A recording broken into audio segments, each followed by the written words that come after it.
I can't be the only one that wants to see a spin-off series or at least a movie that centers on Lucius and his adventures, right?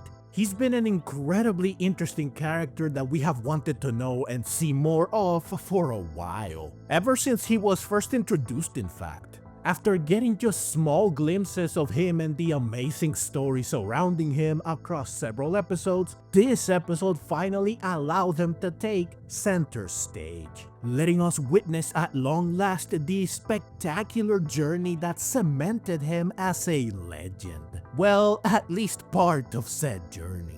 This is one of the gripes I have with this episode. We don't get to see nearly enough about Lucius to satisfy our curiosity, because a lot was obviously skipped. Specifically everything that led up to the moment when he met Risto, who was trying to outrun several poachers that were after Terapagos, only to be thwarted by Lucius, who just so happened to be nearby ready to help someone in need like a classic hero.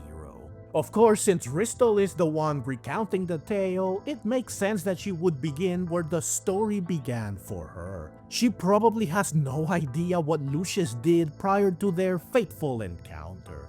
So his backstory remains mostly a mystery, which is unfortunate. Hopefully when Liko and company eventually find the man himself, he can fill in the blanks. This is why I said that a spin-off or movie about him would be wonderful, since it would allow enough time to do justice to such a fascinating character. Still, while we don't get the full story, we do get perhaps the most important part of it, the journey to Laqua and its aftermath, namely the truth of what happened there that changed everything.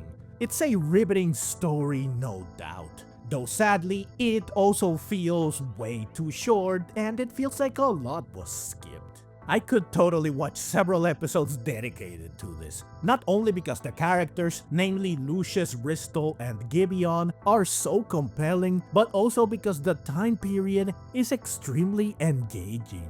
There's just something magical about going back in time in the world of Pokémon. A look at how things were, looked, and worked ages before the time most of the games and the anime take place in, which is of course what we are used to.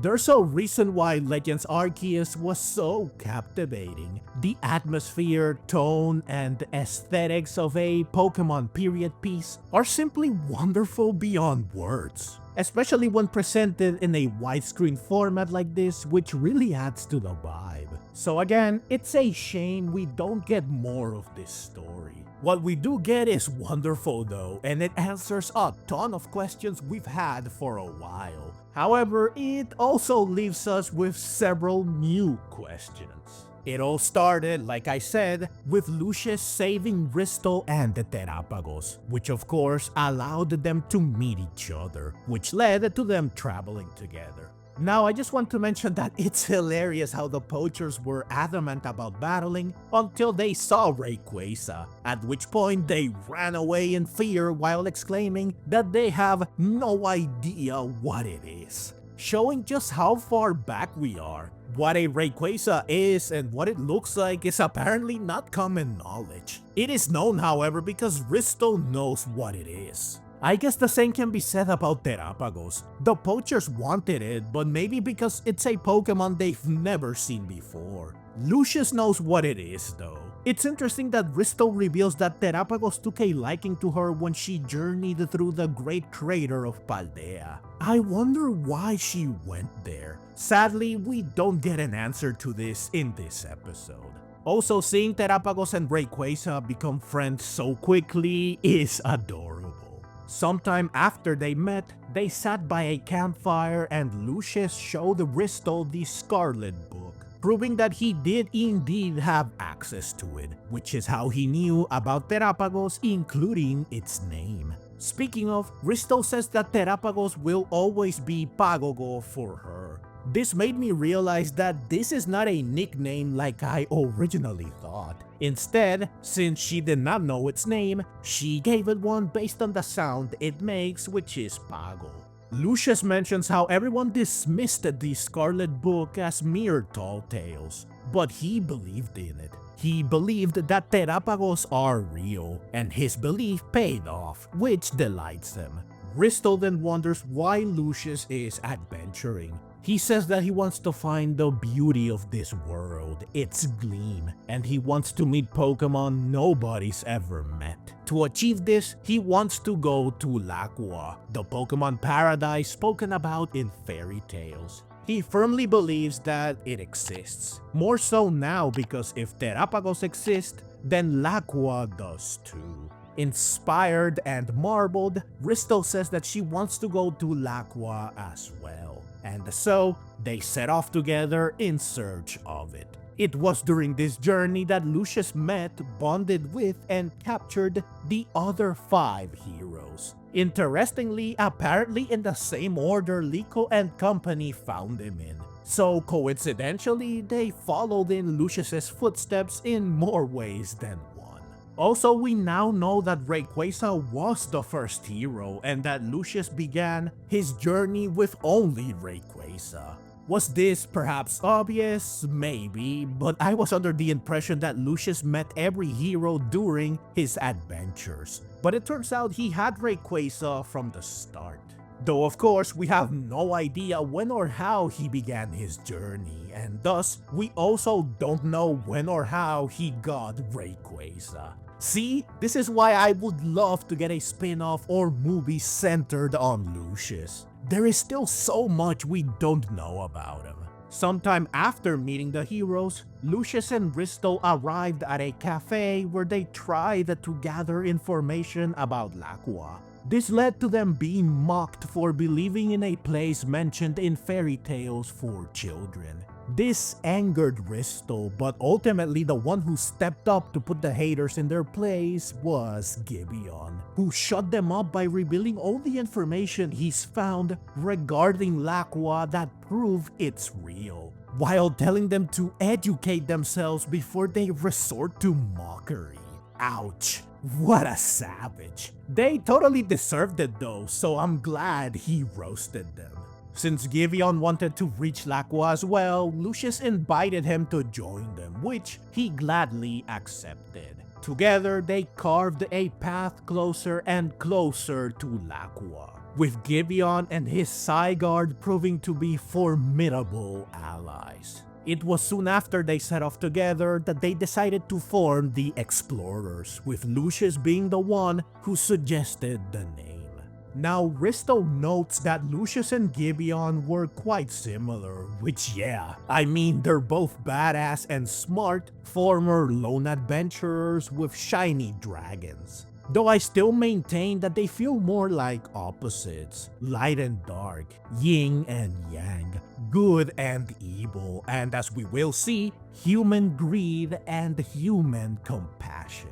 They eventually reached Laqua, which I have to say disappointed me greatly visually speaking, because I expected such a magical, legendary paradise to look a lot more magnificent and unique.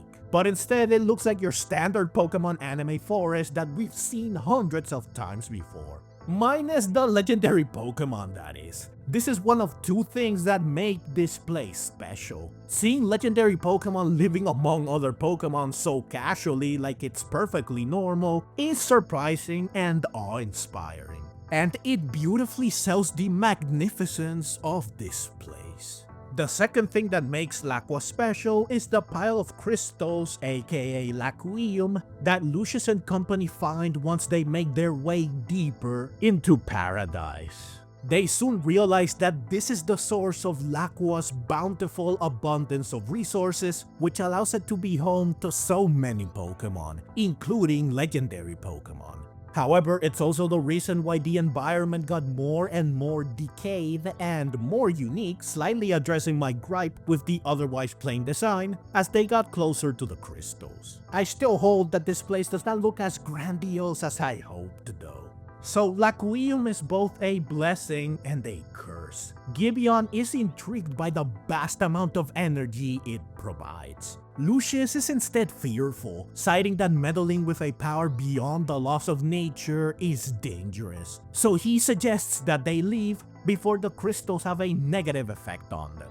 Gibeon, however, clearly does not agree, expressing clear disdain for the idea of pretending that they never found something so amazing. It's obvious that, like a classic villain, he was blinded by astounding power that defies logic, which corrupted him, making him lose his mind with delusions of grandeur. Or maybe he was unhinged from the start. He just pretended to be a good person, and finding such boundless energy made him reveal his true colors. In any case, this gives me the answer I was looking for regarding the question of how he went from hero to villain, from friend to enemy, and how he can still pursue something that led to a catastrophe that costed his friend dearly. But anyways, predictably, Gibeon does not heed Lucius's warning. Instead, he returns to harvest the crystals. Now, interestingly, he calls them a blessing of energy beyond human comprehension with eternal possibilities. This is likely where the name Eternal Blessing comes from. While Lucius tried to reason with Gibeon, he was too far gone, and he doubled down on his thirst for power, unfortunately leading to the crystals expelling a mist that covered the area, making the trees grow monstrously and the Pokémon go berserk, forcing Zygarde, Terapagos, and Rayquaza to repel them with 1,000 arrows, protect, and a tail sweep. With the land and the trees crumbling due to the massive surge of energy, perfectly illustrating why this eternal blessing is also an eternal curse, Lucius realizes that they are witnessing a world-ending event. To prevent the coming apocalypse, he and the hero stand ready to fight in a shot that is simply epic beyond words. While the heroes do their best to stop the spread of the crystals and to contain them, their efforts prove to be futile, as Laquium regenerates endlessly. In a surprising twist, Zygarde lends a hand, using its cells to keep the crystals at bay, betraying Gibeon and reverting into its 10% form in the process. This answers another question I had. Why is his Zygarde in its 10% form in the present day when it was in its 50% form 100 years ago? However, now I have another question in its place. If it betrayed Gibeon, then why does he keep Zygarde around? Did he forgive it? Maybe, though keeping a shiny legendary regardless of what happens is the smart thing to do. Speaking of questions, the ground beneath Gibeon soon gives way and he falls to his demise, presumably. Though of course we know he didn't actually perish. The question is how. I assume that whatever happened has to do with why he is still alive 100 years later, looking almost exactly the same, meaning he hasn't aged much. Also, Zygarde disappears after this, so what happened to it? How did it reunite with Gibeon? Did it jump down into the chasm after him? Lots of questions remain. So despite things looking grim, Lucius refuses to give up. Seeing this inspires Risto to do the same, which inspires Pagogo to transform into its stellar form. It then borrows the heroes and their power to create a massive dome that covers and contains the crystals, preventing them from spreading further. Unfortunately, Lucius also ended up trapped alongside them. He vowed to live on with Laqua, promising to protect the future and to reunite with his companions, leaving behind a devastated Risto. So I was right. There was a big catastrophe in Laqua that forced Lucius to stay behind, trapped for over a century, and he is still alive, which is why the heroes are so adamant to go back. They know they can reunite with Lucius. Such a massive undertaking forced Pagogo to turn into a pendant, which is of course how Liko would receive it 100 years later. The heroes, meanwhile, presumably since we don't see what happens to them, scattered like the Dragon Balls after a wish is made. This ends the tale. Back in the present day, Risto reveals that she left Laqua afterwards to protect the life within her, proving that, like I predicted, Layla came into the picture during the journey to Laqua and she was born afterwards, meaning that she never met her father, which is unfortunate, as is the fact that, like I predicted and against what I hoped, we didn't get to see Lucius and Risto fall in love. We got no romance. Now, to make matters worse, it turns out that Layla didn't even know about her father, since Risto chose not to speak about Lucius, their journey, and Laqua to anyone, hoping to prevent further tragedy. Layla growing up safe and healthy is enough proof that she and Lucius lived, a link between them and the future he protected. And that's all Risto needs. I find this so tragic because she's okay with deleting herself and Lucius from history essentially to deny their existence and what they accomplished, all to protect others, especially their daughter. Thankfully though, their story still managed to live on, being recorded in legends and told and retold across decades, allowing their legacy to reach and inspire their descendants and other like-minded individuals to pick up where they left off and to carry their will forward to achieve great things. Better yet, Risto was able to share said story herself. She finally got to tell someone about it. Her first-hand account painted a far more vivid, accurate, and powerful picture than would otherwise be possible through other means, such as simply reading the story in a book. It also allowed her to properly entrust Liko and company with the future she and Lucius sacrificed so much to protect, and with the knowledge needed to succeed where they failed. Risto then apologizes to the hero, saying she wanted to find them after what happened, but she is relieved because Liko and company found them instead. She then confirms that they still intend to keep their promise to Lucius, and she expresses how happy she is that Pavolo is no longer a pendant since she was worried that it would never be able to turn back.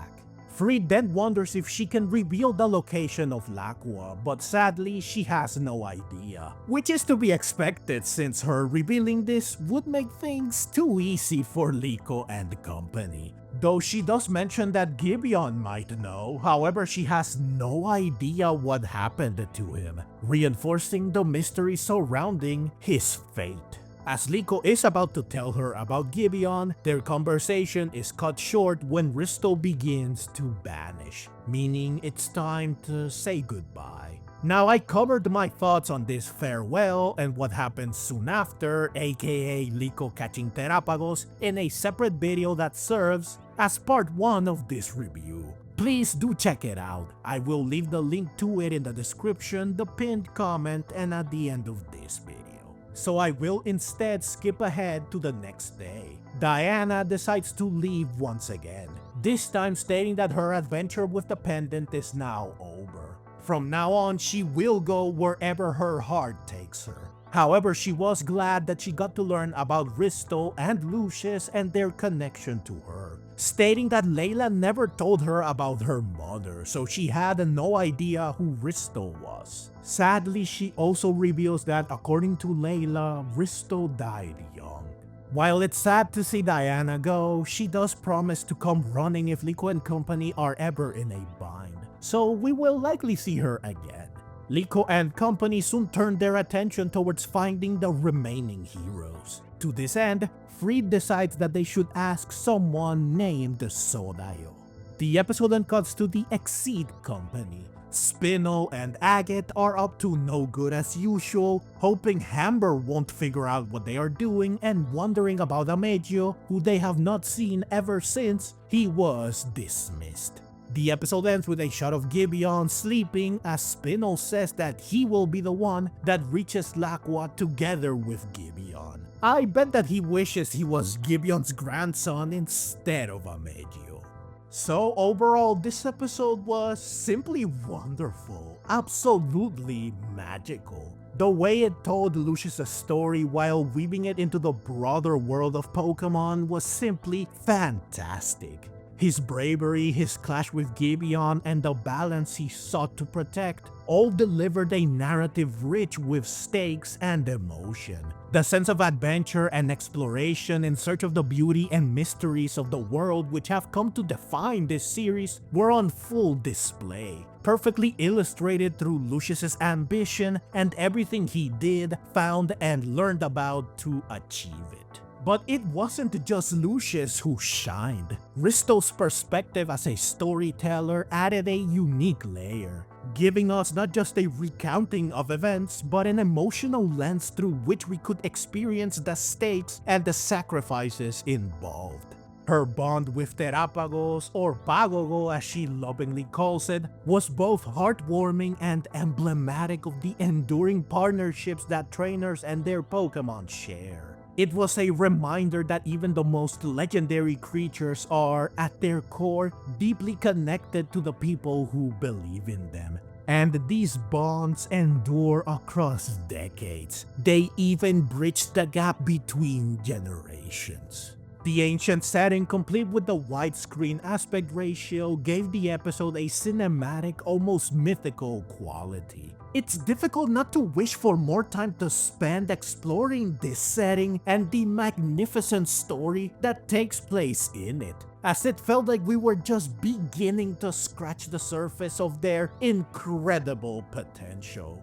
Though again, Laqua could have looked a little more imaginative.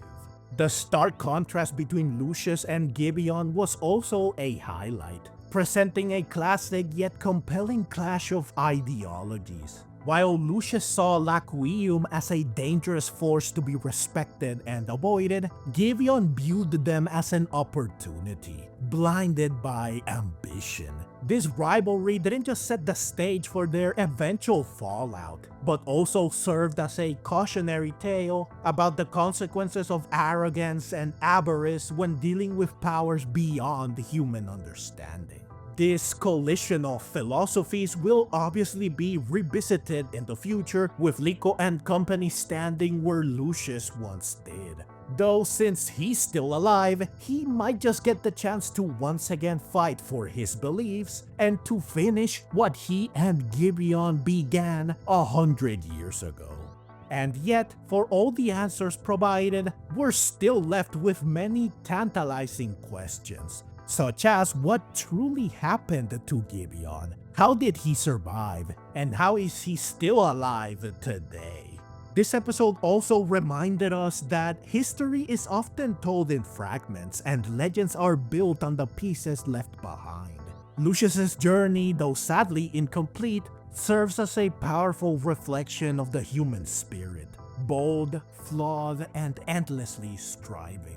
Perhaps that's what makes him so compelling. His legend is as much about what we know as it is about what we can only imagine. This episode captured everything that makes Pokémon Horizons so compelling. Emotional complexity, stunning visuals, magnificent storytelling, captivating characters, and the enduring themes of connection, exploration, discovery, and courage. It's an unforgettable chapter in the history of this series. It can stand proudly as one of the best episodes in Horizons yet, and as a testament to its greatness and incredible potential, which continue to impress, thrill, shock, and delight us to an outstanding degree. Now I'm sure you're eager to check out my reviews of the previous episodes as well, so go ahead and click on the links on screen. Also, if you enjoy what I do and want to help me keep creating content like this, please consider supporting me directly through one of the links in the description below. Thank you so very much for watching, and let's meet again in the next video.